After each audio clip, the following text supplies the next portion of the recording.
ఇప్పుడు కేవలం 7,999 up to 10 kgs వరకు బరువు తగ్గి అధిక బరువు నుంచి వచ్చే ప్రధాన సమస్యలను దూరం చేసుకోండి. యానిమల్ సినిమాని తిడుతూనే ఉన్నారు, ఎడాపెడా విమర్శిస్తూనే ఉన్నారు. కానీ చూసే వాళ్ళు మాత్రం ఏ మాత్రం తగ్గలేదు.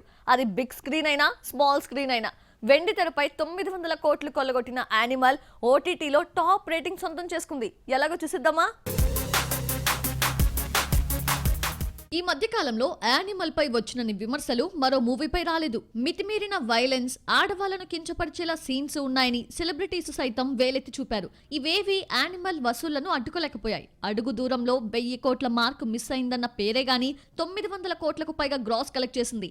యానిమల్ కి సెన్సార్ ఏ సర్టిఫికేట్ ఇవ్వడంతో 18 ఏళ్ల లోపు వారికి ఎంట్రీ లేకపోవడంతో 1000 కోట్లు మిస్ అయ్యాయని, లేదంటే పఠాన్ రికార్డ్ బ్రేక్ చేసేదంటున్నాయి ట్రేడ్ వర్గాలు. రణబీర్, రష్మిక, దర్శకుడు సందీప్ రెడ్డి వంగ ఒకరేంటి అందరి కెరియర్ లో బిగ్గెస్ట్ హిట్ గా నిలిచింది యానిమల్. ఓటీటీలో ఏ సర్టిఫికేట్ రూల్స్ లాంటివేమీ లేకపోవడంతో ఓటీటీ ఆడియన్స్ యానిమల్ ని తెగ చూసేస్తున్నారు.